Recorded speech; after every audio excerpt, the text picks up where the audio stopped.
Subscribe करें और bell दबाएं ताकि कोई खबर रह न जाए।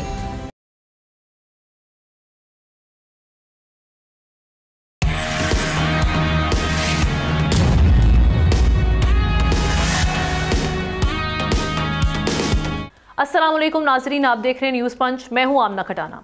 आगाज करेंगे एक नए तमाशे की। मोदी को मुखालिफिन वो डायन कहते हैं जो इक़्तिदार की खातिर अपने ही बच्चों को निगल जाती है। ये बात पहलगाम हमले ने सच साबित कर दी है। पहलगाम की हसीन वादी में सयाहों के खून से जो होली खेली गई है, जिसमें 2 दर्जन से ज़ायद सयाह मौत के मुंह में चले गए और कई जख्मी हुए हैं। अभी बात खुल रही है कि कोई आम हमला नहीं था, ये उस बर्बरियत का बाब है जिसकी मास्टरमाइंड खुद मोदी सरकार है, जो अपनी नाकामी छुपाने के लिए अपने ही हिंदुस्तानियों की लाशें गिराती है। तारीख गवाह है, कभी गुजरात, कभी पुलवामा और अब पहलगाम। हर जुल्म का खुरा मोदी की तरफ ही जाता है। पाकिस्तान दुश्मनी और तासुब की इंतहा देखिए कि इस वाक़े के फ़ौरन बाद भारतीय मीडिया और सोशल मीडिया पर एक मुनज़्ज़म मुहिम चलाई गई और इल्ज़ामात की तोपों का रुख पाकिस्तान की जानिब रहा। 3 बजे हमला हुआ। 3:05 पर रॉ के मनपसंद अकाउंट्स ने पाकिस्तान को मुलव्वस भी करार दे दिया। सबूत सिफर और इल्ज़ाम धड़ाधड़। सिर्फ 30 मिनट में Pakistan terror error top trend बन गया। हजारों ट्वीट्स जाली कश्मीरी नामों से किए गए। बीजेपी लीडर्स ने भी फौरी ट्वीट मारे। ये सब अचानक तो नहीं हुआ। इसका मतलब था कि गोलियों से पहले ही मोदी सरकार का ये बयानिया तैयार था। इस सब में अमरीकी नायब सदर की आमद इत्तेफाक नहीं, बल्कि सोचा समझा प्लान था। इस फॉल्स फ्लैग थिएटर के स्क्रिप्ट का इरादे क्या हैं, गोदी मीडिया देखकर पता चल रहा है, जो इसे भारत का 7 अक्टूबर करार देकर इजराइल की गजा पॉलिसी की नकल करना चाहता है। लेकिन सिख फॉर जस्टिस के रहनुमाओं ने सच का पर्दा चाक कर दिया। हिंदू सयाहों का ये कत्ल दरअसल रॉ का ऑपरेशन है। जोग्राफिया भी चीख चीख कर कह रहा है कि पहले पहलगाम पाकिस्तानी सरहद, अगर उसकी बात की जाए तो पाकिस्तानी सरहद से पहलगाम 400 किलोमीटर दूर है। दरमियान में दर्जनों चौकियां और हजारों सिपाही मौजूद हैं। ऐसे में हमला कैसे मुमकिन हो गया? भारत के इस झूठे प्रोपेगेंडे का पाकिस्तान को किस तरह से चाहिए, और बहुत सारे सवालात जो हमारे सामने मौजूद हैं इस वाक़े को लेकर, जिस पर बात करने के लिए हमें ज्वाइन किया है। अपने गेस्ट का तारुफ करवा देती हूँ। एहतशामुल हक साहब सीनियर एनालिस्ट हमारे साथ मौजूद हैं। उनके साथ ब्रिगेडियर रिटायर्ड मसूद अहमद खान साहब डिफेंस एनालिस्ट हमारे साथ हैं, और इनके साथ अहमद हसन अल अरबी ने हमें ज्वाइन किया है, इंटरनेशनल अफेयर्स एक्सपर्ट। आप तीनों को वेलकम कहेंगे प्रोग्राम में। ब्रिगेडियर साहब, आपकी जानिब सर सबसे पहले मैं आगाज़ करूँगी। अब ये सारा आपने देखा कि क्या इस वक्त वहाँ पर मामलात चले हैं। सबसे पहले तो कंडेमनेशन, चूँकि एक इंसान का कत्ल, हमारा रिलीजन हमें ये सिखाता है कि वो पूरी इंसानियत का कत्ल है, और सबको दुख भी है कि वहाँ पर जिस तरह से सयाहों के साथ जो वाक़या पेश आया, इस पर पाकिस्तान की दफ्तर ख़ारजा की जानिब से कंडेमनेशन भी गई और उन्होंने इज़हार ताज़ियत किया है जो उनके लवाहिकीन हैं।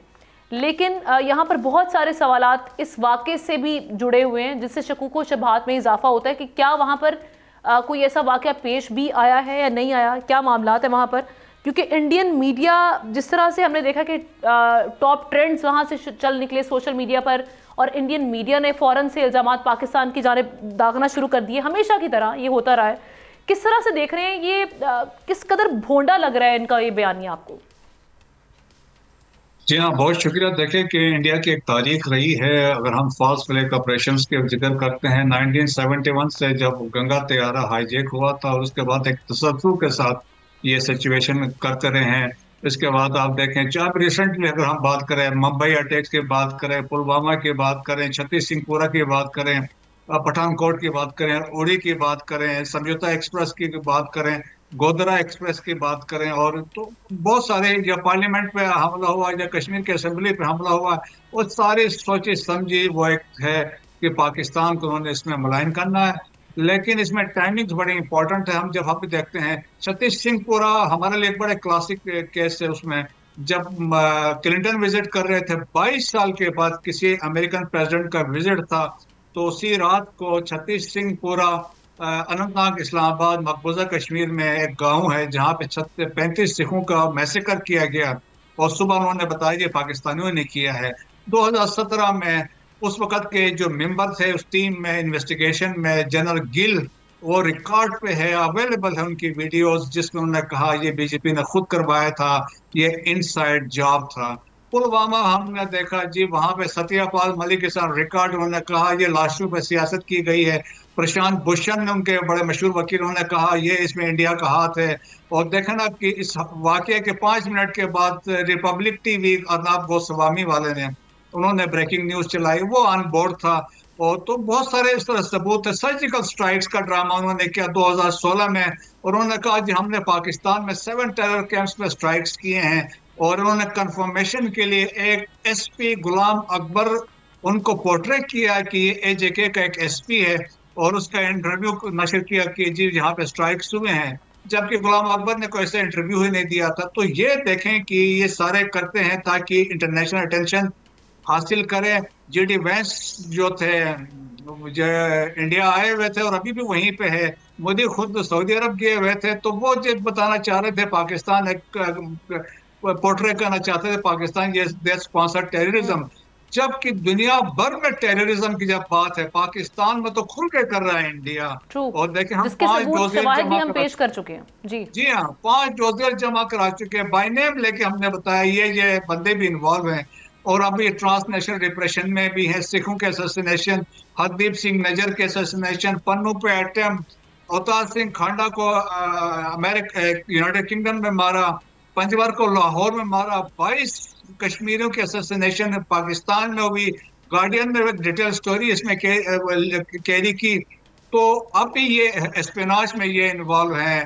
EU लैब ने इनको एक्सपोज किया, स्टैनफोर्ड इंटरनेट ऑब्जर्वेटरी ने इनको एक्सपोज किया। So India has become a रोक स्टेट। जो अब फ्रस्ट्रेशन में ये है कि पाकिस्तान की इकोनॉमी स्टेबल हो रही है, समिट यहाँ पे हुई है, एक बड़े माइंस एंड मिनरल की SCO की कॉन्फ्रेंस यहाँ पे हुई, दुनिया भर से यहाँ पे लोग आ रहे हैं, इन्वेस्टमेंट करना चाह रहे हैं, तो उनको बड़ी तकलीफ है। अमेरिका ने एक्नॉलेज किया पाकिस्तान का स्टांस ऑन अफगानिस्तान की, ये एपिक सेंटर है टेररिज्म का, यहाँ पे अमेरिकन वेपन्स यूज हो रहे हैं। इंडियन इन्वॉल्वमेंट हमने कहा कि जाफर एक्सप्रेस में भी अभी रिसेंटली है, वहां पे भी इनके वेपन्स है। सो उनको तकलीफ थी, तो वो चाहते थे जेडी वेंस आया हुआ तो इस अपॉर्चुनिटी को जरा सीज करके एक सिचुएशन क्रिएट की जाए और पहलगाम जी हाँ देखे, और पहलगाम टूरिस्ट पॉइंट है और हजारों वहां पे लोग होते हैं, और वहां पे और इनका कैंप इंडियन मिलिट्री का 1 किलोमीटर पे है, but they did not react. तो इससे क्या बजाय है, इट वाज अ स्टेज जो फॉल्स फ्लैग ऑपरेशन।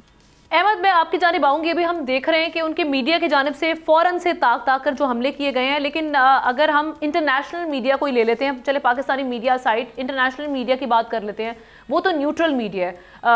अल जजीरा ने रिपोर्ट की है कि जिस ग्रुप पर जिम्मेदारी डालने की कोशिश की जा रही है इंडियन मीडिया की जानिब से या इंडिया की जानिब से, उन्होंने उसकी जिम्मेदारी एक्सेप्ट ही नहीं की, और इनिशियली जो पुलिस की जानिब से इसको दहशतगर्दाना हमला करार दिया गया था। अगर हम बात करें पहलगाम में, ये कोई पहला हमला नहीं है।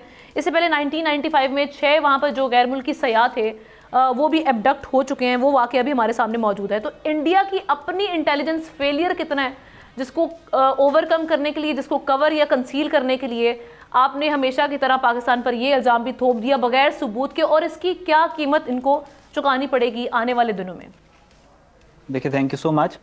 अच्छा, इसमें सबसे पहले जो इंडियंस की जहाँ तक बात है, झूठ बोलना इनके DNA में शामिल हो चुका है। पिछले स्पेशली 10-12 साल से जब से मोदी सरकार है, उन्होंने इतना ज़्यादा इंडियन माइंड को पोल्यूट कर दिया है, कॉमन इंडियन के माइंड को इतना ज़्यादा पोल्यूट कर दिया है कि वो सोचने समझने की सलाहियत ही खो चुका है। This is actually what the BJP needs. उनको सवाल पूछने वाले फॉलोअर्स नहीं चाहिए, उनको आंखें बंद करके अंधी तकलीद करने वाले कल्टिस्ट चाहिए, ताकि वो अपने जो ग्लोबल एजेंडाज हैं, जो अपने इंट्रिंसिक एजेंडाज हैं, उनको पूरा कर सकें। इंडिया के अंदर ये जो पहलगाम वाला सारा इंसिडेंट हुआ, इस पे बिल्कुल किसी को डाउट नहीं होना चाहिए that it was a false flag operation.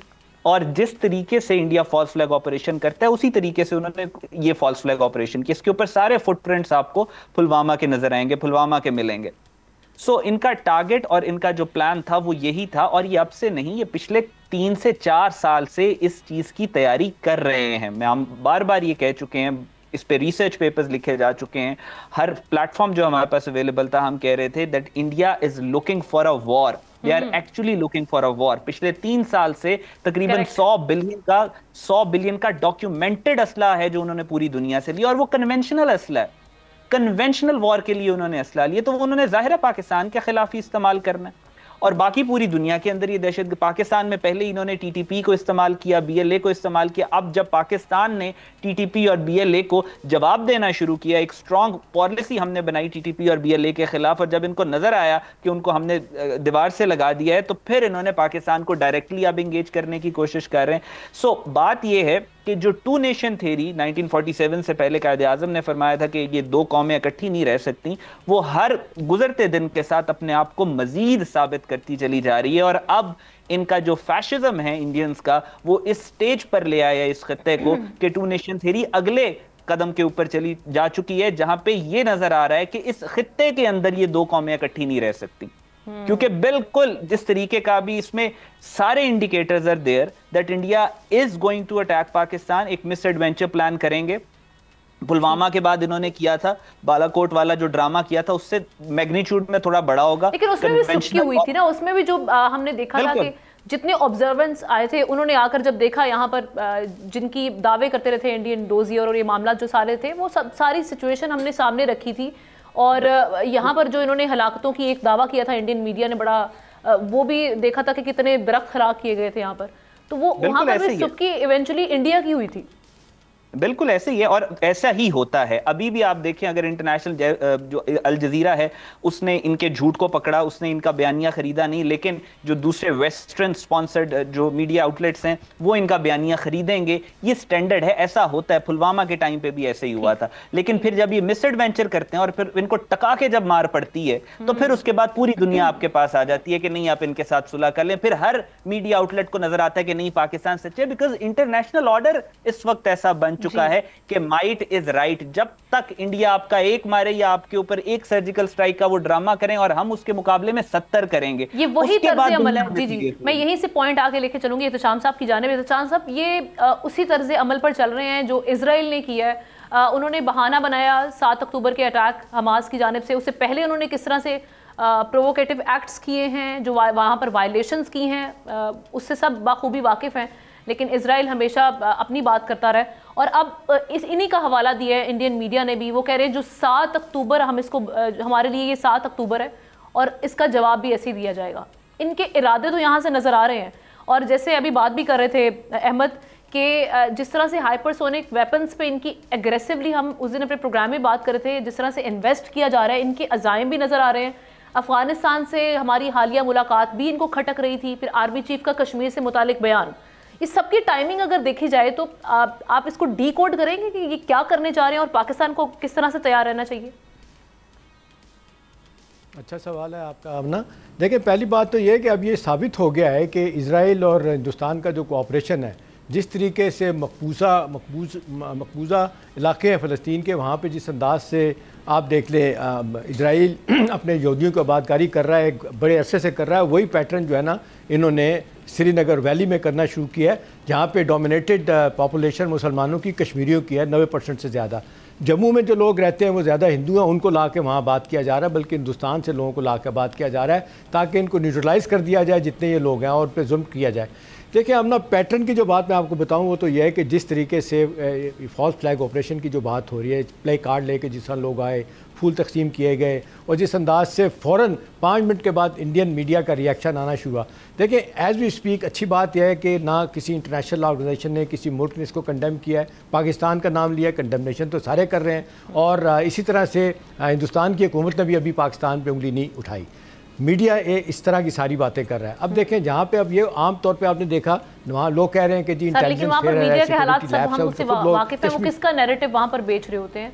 वहाँ पर देखिए गवर्नमेंट ओन्ड और कंट्रोल्ड मीडिया है वहाँ पर। जी देखिए, आमना दुनिया का ये वाहिद मीडिया है, मेरे ख्याल में इसको तो सारी दुनिया जान गई है कि मोदी साहब जब से आए हैं उनका तीसरा टेनोर जा रहा है और 80% मीडिया को उन्होंने ख़रीद लिया, कॉर्पोरेट सेक्टर को ले लिया। कॉर्पोरेट सेक्टर उन्होंने सीधा कह दिया, जो एक मैनेजिंग डायरेक्टर है वही एडिटर है अखबार का भी और टेलीविज़न का भी, लिहाजा वो तो वही बात कर रहे हैं जो मोदी उनको कह रहा है और नतीजातन और देख लें अब वो माल बना रहे हैं। रिलायंस जैसा अदारा जिसका कोई आपने देख लें कुछ तैयारों का कोई तजर्बा नहीं है, रफ़ाइल तैयारों का ख़रीदने का ठेका जो है ना उनको उन्होंने दे दिया था, इसलिए कि वो मोदी सरकार की हमायत कर रहे थे। देखिए, अब ना मैं आज आपको एक बड़ी खबर देता हूँ इस हवाले से। मेरी ये बड़ी अहम ऑफिशियल से बात हुई है, मैंने उनसे पूछा कि जी अब क्या हो गया, क्या सोच रहे हैं। उन्होंने कहा जी पहली तो बात यह है कि अभी देखेंगे हम रिएक्शन हिंदुस्तान का क्या आता है। इंडिया की कैबिनेट कमेटी ऑन सिक्योरिटी की मीटिंग होगी, उसमें वो क्या लेके आते हैं। अगर पाकिस्तान पे इल्ज़ामात लगाते हैं और ये फ़र्ज़ करें वो कहते हैं कि पाकिस्तान ने करवाया, जिसको बिल्डअप उनका हिंदुस्तानी मीडिया कर रहा है, तो वो कहते हैं कि जी फिर हम सीधा 5 परमानेंट मेंबर जो हैं उनको उनके पास 5P के पास जाके बताएंगे उनको कि जी ये क्या करने जा रहे हैं, देखें इनका नुक्ता नज़र क्या है। हाँ, दूसरी बात उन्होंने बताई कि अगर ये काइनेटिक ऑपरेशन को करेंगे तो हम उनको भी दुनिया को बताएंगे भी, और उसका फिर हमें लाजमी जवाब देना पड़ेगा। नॉन कनेक्टिक जो हैं उनके मामलात, उसमें वो कह रहे हैं कि जी ये हो सकता है कि हिंदुस्तान कोशिश करे पाकिस्तान को दोबारा FATF में ले जाए, सिक्योरिटी काउंसिल में ले जाए। सिक्योरिटी काउंसिल में अच्छी बात है कि पाकिस्तान 10 जो नॉन परमानेंट मेंबर हैं उनका मेंबर है, वहाँ पे एक किस्म का वीटो हासिल है कि इस तरह के मामलात में अगर वो लेके जाते हैं, पाकिस्तान अगर वीटो करेगा तो सबको मानना पड़ेगा, वहाँ पे नहीं जा सकती ये बात।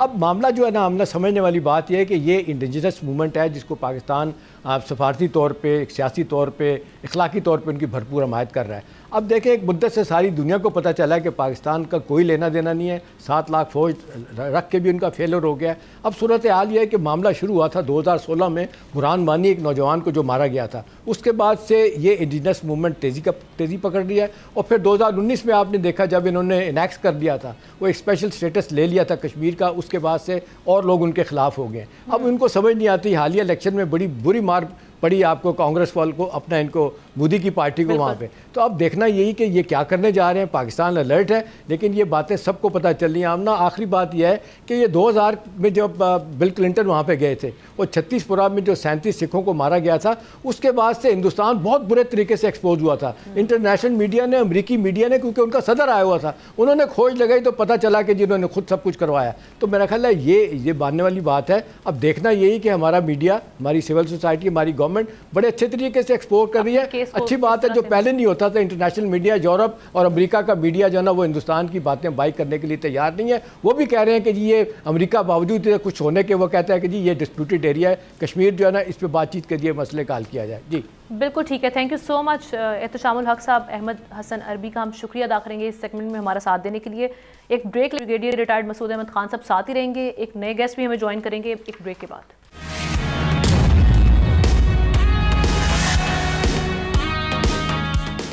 Welcome back. बात करेंगे पहलगाम वाक़े से मुतालिक। नाक़िदीन इस भारतीय फॉल्स फ्लैग ऑपरेशंस की इसे नई किस्त करार दे रहे हैं।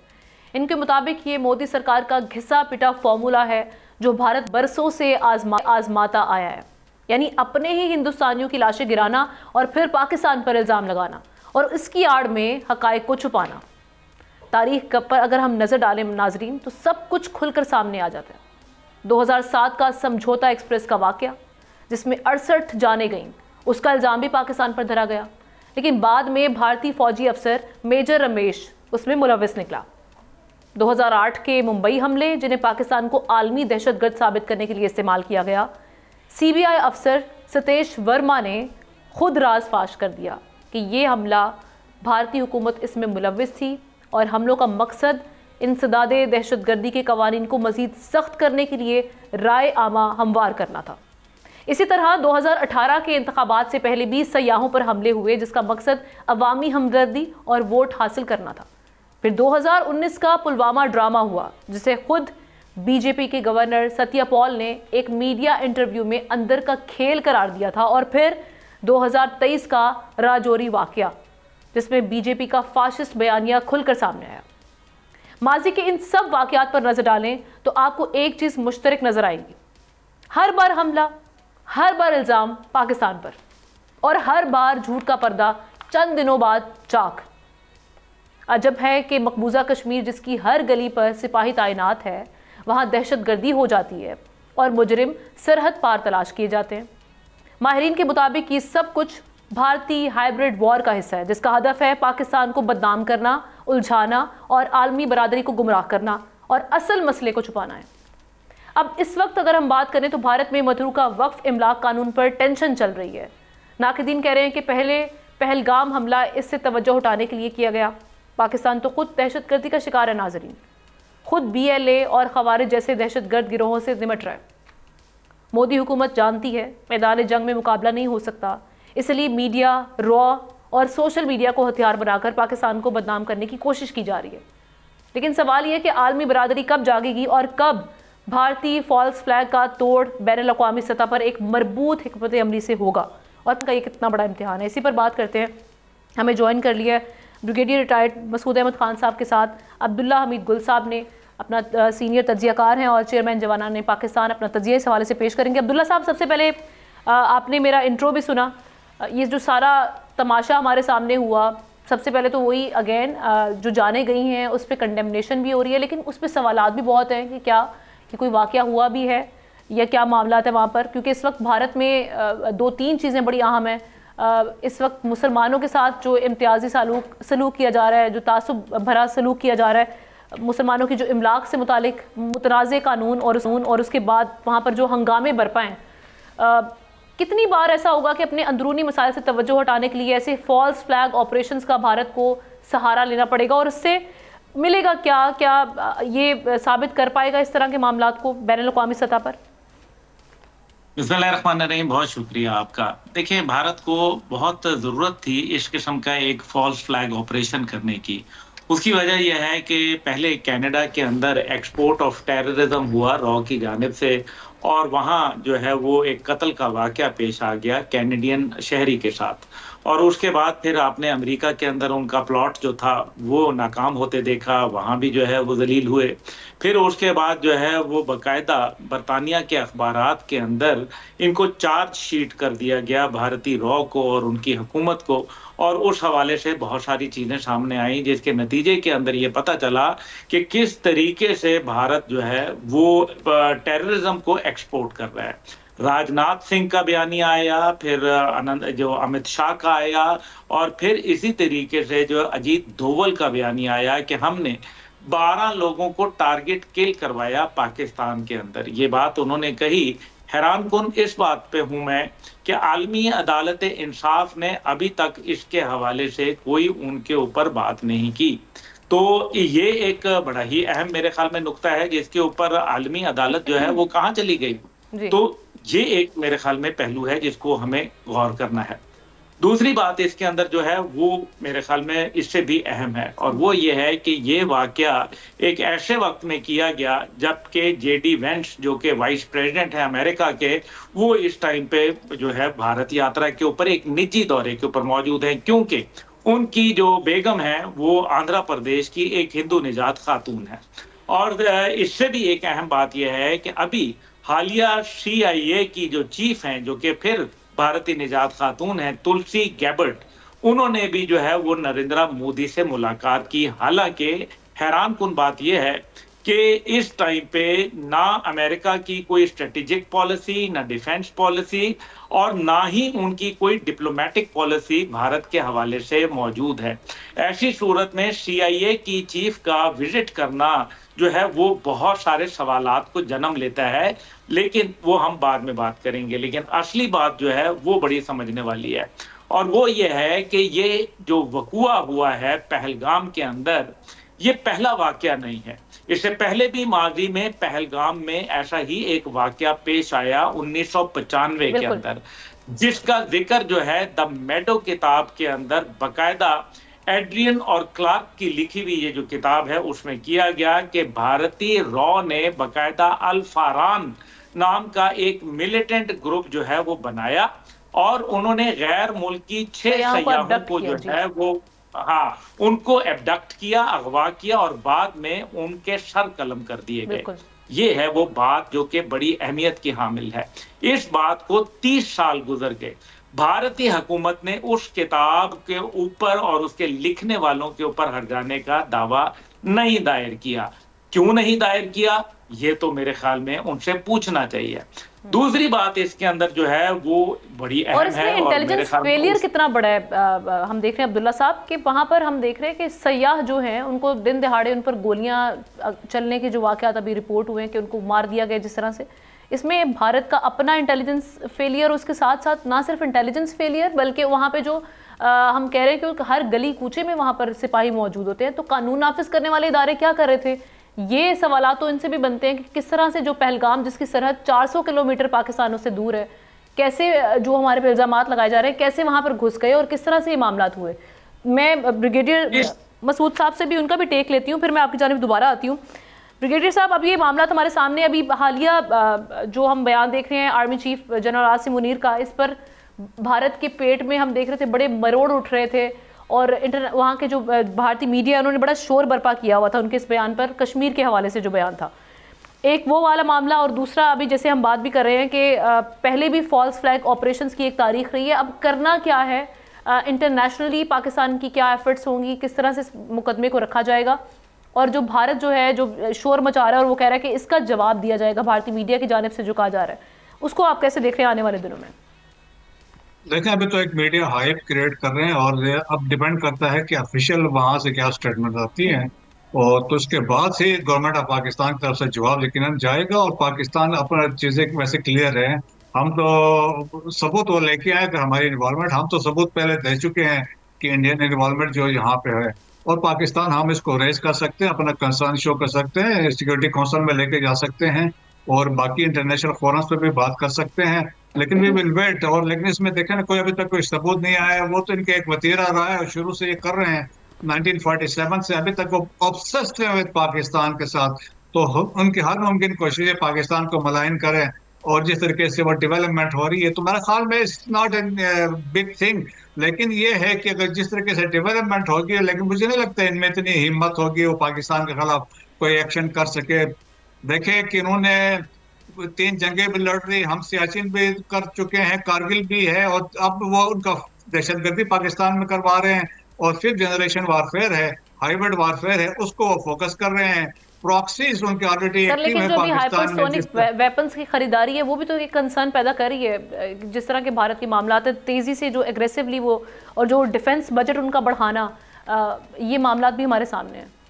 जी हाँ, देखिए उसमें टाइम लगेगा, उसके तो बड़ी हमारे सामने मिसाल है, एक बड़ी वायरल वीडियो है बख्शी साहब की, जिसमें वो he is fuming with anger, जिसमें वो कह रहा था कि भाई हम पाकिस्तान J-35 लेके उसमें तैयारी कर रहा है, उनके पायलट ट्रेनिंग हासिल कर रहे हैं, हमें अमेरिका ने लारा दे के F-35 पर लगा दिया है और इतना महंगा जहाज है और ये सो एंड सो। तो पाकिस्तान का मसला नहीं, it is man behind the gun. Pakistan तो तैयार है हर लिहाज से। हमने पहले तो थोड़ा सा इतना सख्ती नहीं की थी, अब हमारा जो जवाब होगा it will be very lethal.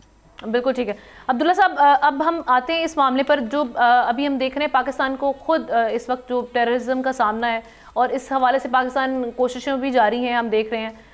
अभी अफ़गानिस्तान से हालिया मुलाकात होना, इसकी टाइमिंग भी आप देख लें, उसके बाद फिर ये फॉल्स फ्लैग ऑपरेशन वाले जो मामला इंडिया की जानिब से शुरू किए गए। एंटिसिपेशन यही है कि भारतीय जो हुकूमत है उसकी जानिब से भी यही नैरेटिव अपनाया जाएगा, चूँकि माजी की एक तारीख भी रही है और अभी ज़्यादा दूर जाने की ज़रूरत नहीं है। भारतीय जो आर्मी चीफ का भी बयान था कुछ अर्सा पहले, और पाकिस्तान पे जो इल्ज़ाम थे वो भी हमारे सामने मौजूद हैं। तो किस तरह से आप देख रहे हैं? और एक चीज़ ये कि इसमें इस सारी सिचुएशन में अभी हमारे प्राइम मिनिस्टर भी तुर्की में मौजूद है और उनके प्रेसिडेंट की जानिब से इस अज़म का अदा किया गया कि पाकिस्तान की जो टेररिज्म से लड़ने के लिए जो काउंटर एफर्ट्स हैं उसमें हम भरपूर साथ दे रहे हैं। फिर रशिया भी इस हम देख रहे हैं कि उनकी भी इंक्लिनेशन है। तो आप कैसे देख रहे हैं खित्ते के तमाम मामला को भी देखते हुए? देखिए, खिते के मामलात जो हैं यही तो परेशान कर रहे हैं भारत को, क्योंकि पाकिस्तान को जो आइसोलेशन का शिकार कर रहे थे, भारत सोच रहा था कि हमने डिप्लोमेटिकली पाकिस्तान को आइसोलेट कर दिया है, तो वो तो बात गलत साबित हो गई। अरब दुनिया के साथ भी हमारे ताल्लुकात, हमारे मुतअद्दिद जो सेंट्रल एशियन कंट्रीज़ के साथ, और फिर इसी तरीके से मगरिब के साथ, और अभी हालिया जो अमेरिका के साथ भी आप देख लें कि पाकिस्तान में मुख्तलिफ वफूद जो है वो उनका तबादला ख्याल हुआ, पाकिस्तान आए और पाकिस्तान के हवाले से अच्छी बातचीत रही। पाकिस्तान का जो एक डायस्पोरा जो हमारे तारकीन वतन का बाहर मौजूद है, उसके हवाले से भी हमने देखा कि माशाल्लाह वो लोग जो थे वो पाकिस्तान के हक में उन्होंने जिस तरह से नारे लगाए, वो यकीनन मेरे ख्याल में बहुत ही एक खुशाइंद जो थी वो बात थी। अब इस सारे के अंदर हम ये भी देख रहे हैं कि पाकिस्तान की तरक्की भी बेहतर हो रही है। बलूचिस्तान, जिसको एक वक्त में जाफर एक्सप्रेस के वक्त में ये सोच रहे थे भारतीय कि शायद हमने बिल्कुल बलूचिस्तान आज और कल की बात है कि सुबह जो है वो आज़ादी का परचम होगा, तो ऐसा कुछ नहीं हुआ। और पाकिस्तान की जो सिक्योरिटी फोर्सेस हैं उन्होंने मजबूत अपनी हिकमत अमली जो है वो सामने रख के, अब हमने देखा कि किस तरीके से जो है वो बलूचिस्तान फिर हम काबू कर रहे हैं अल्हम्दुलिल्लाह। और इसी तरीके से जो खित्ते के अंदर हमारी जो दिफा के हवाले से ही बात कर ली जाए तो अभी इंडिया जो सोच रहा होता है, अभी तो उनके तेजा जेट जो है वो पिछले 23 साल से जो है वो एक तातुल का शिकार है। पाकिस्तान पे अल्लाह का शुक्र है 4.5 जनरेशन जहाज J-10C वगैरह वो इस टाइम पे आ चुके हैं और हम 6.5 जनरेशन और 6 जनरेशन जहाज़ों की बातचीत ऑलरेडी जो है वो चाइना के साथ जो है वो हो चुकी है, जिसकी फ्लाइट चेंगडू के ऊपर जो है J-35 की वो हो भी चुकी है और पूरी दुनिया को सुस्तर रख दिया है। इसके अलावा हंगूर क्लास सबमरीन्स का मामला है जिसको वो पाकिस्तान में हमने खुद भी बनाना है और कुछ वो आ भी गई हैं। तुर्किया के साथ हमारे जो है वो मुख्तलिफ फ्रिगेट्स जो हैं वो भी जो है इस टाइम पे मौजूद हैं और इसी तरीके से हमारी मुतअद्दिद डिफेंस डील जो हैं और इसी तरह बिजनेस डील जो है वो तुर्की के साथ जो है वो अमल के अंदर मौजूद हैं। और यही नहीं बल्कि रूस के साथ हम Mi-35 हेलीकॉप्टर जो है उनका भी हसूल कर चुके हैं। और इसके अलावा जो जॉइंट एक्सरसाइजेज जिनका जिक्र आपने किया वो तुर्किया के साथ, इसी तरीके से बहरीन के साथ, कतर के साथ, सऊदी अरब के साथ और खुद रूस के साथ जो है वो हमने हमारे SSG कमांडोज जो मायानाज SSG कमांडोज हैं उनकी जो ट्रेनिंग है वो यहाँ से लोग ले रहे हैं। खुद तुर्किया के एयरफोर्स के लोग जो हैं वो बाकायदा जो है कामरा बेस के अंदर उनको ट्रेनिंग दी जाती है और उनको जो फ्लाइट ऑपरेशन हैं उनके मुतालिक बताया जाता है। तो पाकिस्तान एक मजबूत मुल्क के तौर पर उभर के सामने आ रहा है। और फिर सबसे बढ़कर यह कि चीन का इत्तेहादी है और अमेरिका जो है वो तमाम वजन डाल रहा है भारत की गोद के अंदर, क्योंकि उनको ये पता है कि चीन के खिलाफ वो भारत को इस्तेमाल कर सकते हैं। ये उनकी खाम ख्याली होगी, ये बेल मंडेर चढ़ेगी नहीं। पाकिस्तान इस बयान में बड़ा वजन है और मैं यही इसी से आगे लेके चलूंगी ब्रिगेडियर साहब के पास, उनका भी इस पे कमेंट ले लेते हैं, वक्त की कमी है। ब्रिगेडियर साहब, अभी क्या ऑड्स हो सकते हैं ब्रॉडर स्पेक्ट्रम में, अगर हम देखें अमेरिका के किरदार को खित्ते के हालात को लेकर, ख़ास तौर पे अमेरिका के अपने मफादात हैं, उसमें चाइना को कंटेन करना है, उसमें ईरान के जो न्यूक्लियर वेपन प्रोग्राम है उसमें रुकावटें खड़ी करना है, उसके हवाले से सख्त बयानात आना, धमकियाँ मेज़ के यहाँ पर मिलिट्री कन्फ्रंटेशन हो सकती है, उसके बाद अपने वेपन्स छोड़ जाना अफगानिस्तान में और जिस तरह से वो पाकिस्तान के अगेंस्ट इस्तेमाल हो रहे हैं, लेकिन उस तरह से हम देख रहे हैं कि पेशरफ्त कोई सामने नहीं आ रही कि वो वेपन्स वापस लिए जाएं। अभी तक सिर्फ एक बयान की हद तक था। अब जो जाहिर सी बात है भारत को जो आशीर्वादी अमेरिका की शुरू से हासिल है, क्या ओड्स हो सकते हैं इस वाक़े को लेकर कि अमेरिका के भी कुछ अज़ाइम हो सकते हैं ब्रॉडर स्पेक्ट्रम में? आप इसको किस तरह से देखेंगे? जी हाँ, देखिए मेरे ख्याल में जिस तरीके से अभी इवन अफगानिस्तान के अंदर जिस तरह ग्रेट गेम हो रही है जिसमें तमाम ताकतें इसमें इन्वॉल्व हैं और सिमिलरली जिस तरीके से टैरिफ वार चल रही है और जिसमें चाइना और अमेरिका आपस में पिछते हैं और लोग सीन हैं मेजॉरिटी ममालिक जो विद चाइना, लेकिन इसके साथ साथ देखें कि चाइना की डेवलपमेंट जो उसके प्रोजेक्ट्स हैं, स्पेशली जब हम बलूचिस्तान में बात करते हैं, CPEC की बात करते हैं, गवादर की बात करते हैं, तो उसके लिए कोशिश तो इंडिया कोशिश कर रहा है, लेकिन इंडिया अपना इंटरेस्ट भी देखेगा कि जिस तरह उनकी ट्रेड है $100 बिलियन प्लस, तो उनके आपस में ट्रेड है चाइना के साथ, तो वो वाला फैक्टर भी है। तो बहुत सारे इसमें चीजें ऐसी हैं, लेकिन पाकिस्तान ने बड़ा वाजे किया कि हम किसी कैंप का हिस्सा नहीं हैं। हम चाहते हैं कि दुनिया में अमन हो, खित्ते में अमन हो, लेकिन पाकिस्तान ने ये वाजे किया है कि पाकिस्तान अपनी सोवरेनिटी पे, टेरिटोरियल इंटेग्रिटी पे, इररेस्पेक्टिव ऑफ द कंट्री, इस पे कोई कंप्रोमाइज नहीं करेगा। तो मेरे ख्याल में एक हार्ड स्टेट वाला जो concept chief of army staff ने दिया है वो इम्प्लीमेंट हो चुका है। तो इस पे यही कंसेप्ट लेके हम आगे चलेंगे, लेकिन ये है कि हम चाहेंगे कि खित्ते में डेवलपमेंट हो, पाकिस्तान की डेवलपमेंट है, हम जो किसी रेस में नहीं पड़ना चाहते, पाकिस्तान हम इकनॉमिक अपना आप को मुस्तहकम करना चाहते हैं और वही हमारा गोल है, लेकिन सिक्योरिटी किसी सूरत में कंप्रोमाइज नहीं। बिल्कुल सही। और अब्दुल्ला साहब, हमारा तो मुकदमा स्ट्रॉन्ग भी बहुत है, वो चाहे हम देख लें कि कौन कौन से इंटरनेशनली भी जिस तरह से भारत एक्स्ट्रा टेरिटोरियल किलिंग्स में इन्वॉल्व रहा है, दुनिया के सामने है, UN इससे आगाह है। उसके अलावा हम देख रहे हैं कि मुख्तलिफ जो इंटरनेशनल मीडिया है उनकी रिपोर्ट्स भी सामने आती रही हैं। नहीं, यहाँ जो है वो आप मॉरल्स के ऊपर बात ना करें और आप रियलिटीज पे बात कर रही हैं, जबकि यहाँ परसेप्शंस है। रियलिटी में आप बिल्कुल दुरुस्त फरमा रही हैं, लेकिन यहाँ आप देख लें कि जो आदमी दुनिया का सबसे बड़ा दहशतगर्द है, जिसको आलमी अदालत ने जो है वो दहशतगर्द करार दिया, वो इजराइल का जो है बेंजामिन नेतन्याहू, उसको एक हफ्ते के बाद यूनाइटेड नेशन जनरल असेंबली में खिताब करवाया गया और डोनाल्ड ट्रंप उसकी कुर्सी घसीट के उसको बिठा रहे हैं। अब आप मुझे ये बताइए, इसी तरीके से आलमी अदालत ने अभिनंदन जो ये कुलभूषण यादव है उसको दहशतगर्द करार दिया, लेकिन वो उसका केस जो है वो अभी तक चल रहा है। इसी तरीके से आलमी अदालत के अंदर तो बहुत सारे मामला हैं, लेकिन अफसोस ये है कि दुनिया इस चीज को नहीं देखती। आप देखें ना, नरेंद्र मोदी बांग्लादेश में जब वहां शेख हसीना वाजिद की हुकूमत थी, तो अपने पहले दौरे हुकूमत में मोदी वहां गया और उसने कहा कि मैं बतौर आरएसएस का एक वर्कर मैंने पाकिस्तान तोड़ने में किरदार अदा किया। अब ये एक्सेप्टेंस है एक आदमी की, इकबाल जुर्म मौजूद है, लेकिन उसके ऊपर क्या हुआ। फिर इसी तरीके से ये मैंने आपकी किताब का जिक्र आपके सामने किया, क्या इंडिया ने उसको किया।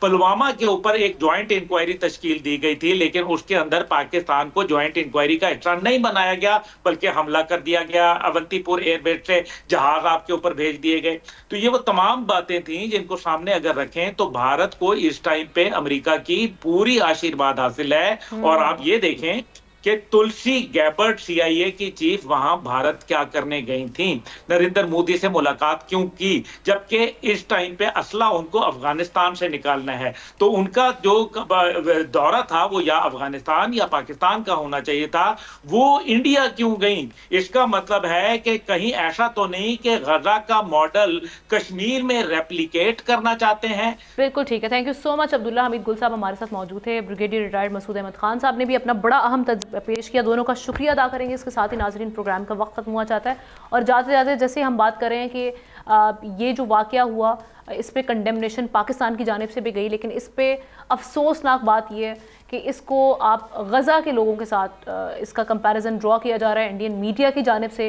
बड़ा ही गैर जिम्मेदाराना और बड़ा ही हर्टफुल और बड़ा शर्मनाक रवैया उनका सामने आया है कि वो कह रहे हैं कि हमारे लिए 7 अक्टूबर है। पूरी दुनिया जानती है कि इस वक्त गज़ा में इज़राइल ने जो अपना फस्तायत भरा वहाँ पर जहन्नुम बना रखी है लोगों के लिए, और जो मामला वहाँ पर चल रहे हैं सारी दुनिया उसकी कंडेमनेशन भी कर रही है और उसको नापसंद भी कर रही है। और यूएन की जानिब से कितनी रिपोर्ट सामने आ चुकी है, उसके बावजूद भारत की जानिब से ये कहना कि ये हमारे लिए 7 अक्टूबर है और इजराइल से इंस्पायर होकर इस तरह के अज़ाइम रखना ये इंतहाई शर्मनाक है। आने वाले दिनों में देखते हैं इस पर क्या डेवलपमेंट्स होती हैं। प्रोग्राम का वक्त खत्म हुआ चाहता है, आपसे इंशाल्लाह कल मुलाकात करेंगे। अल्लाह हाफ़िज़।